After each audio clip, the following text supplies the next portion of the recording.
Is our economy a machine, like an automobile, a train, or a power plant?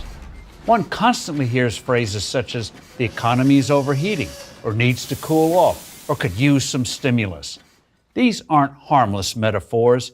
They epitomize how economists have taught us to see an economy, as something that can be manipulated, guided, or driven. And guess who does the driving? The government. The government is supposed to make sure that the economy hums along at an even speed, going neither too fast nor too slow. But the economy is not a machine. It is made up of people, and no one can control what billions of them are going to do. What gets overlooked, underplayed, or simply ignored is the extraordinary churn in the activities of a free market. New businesses open while others close constantly. In the U.S. during normal times, 500,000 or more jobs are created each week, while another 500,000 are cut. Entrepreneurs continually roll out new products and services, most of which flop. But those that succeed can greatly improve our quality of life. What government can and should do is to positively influence the environment in which this hum of activity takes place through sensible taxation, monetary policy, government spending, and regulation. And in almost all instances, the best prescription for economic health is less is more. Catastrophic mistakes by governments can poison the marketplace, as happened during the Great Depression in the 1930s, to a lesser extent in the 1970s, and then again in the panic of 2008-2009. The government's recent mistakes have been compounded by tax increases and an avalanche of anti-growth regulations from Obamacare, the Dodd-Frank Financial Services Bill, and all those Washington regulatory agencies, such as the FCC, the EPA, and the National Labor Relations Board. If you want to understand why the American economy has been growing at the anemic pace of 1% to 2% a year, look no further. Again, the idea of an economy that purrs along like a well-oiled machine hurts, not enhances wealth creation, because invariably it leads to growth-retarding government intervention. Which brings us to bubbles. Shouldn't the government, the argument goes, at least try to stop them from happening? Well, it depends. Those caused by misguided government policies like the housing bubble of the mid-2000s? Yes. Those caused by the free market? No. Bubbles have a bad name, but not all of them are created equal. There are healthy ones and unhealthy ones.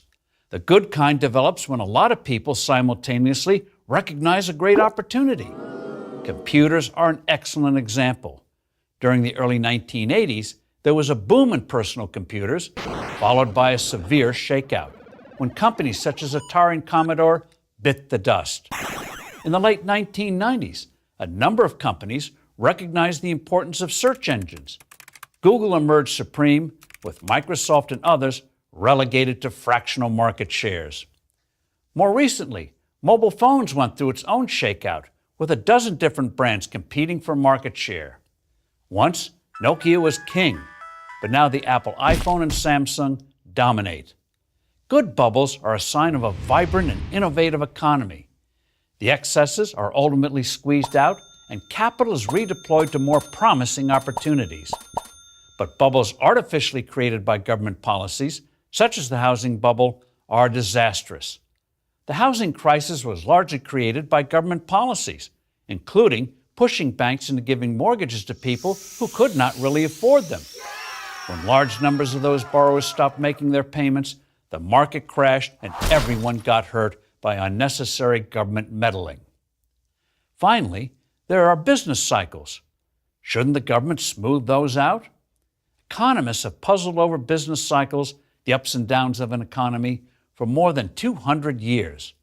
Most have treated the phenomenon like an illness, something to be cured, instead of what it is, the ebb and flow of the free market, where what people might want is created and what people don't want is destroyed. Trying to arrest this free market process of creative destruction, as it is known, inevitably leads to stagnation, that is, little or no economic growth. For current examples, see Japan and most of Europe. Here's a rule. The more a government tightens its grip, the less an economy grows. That's because an economy is not a machine and government can't force it to act like one. So, Let's free the free market. That is and always has been the surest path to prosperity. I'm Steve Forbes for Prager University. To subscribe to our YouTube channel, click here. To help keep our videos free, donate here.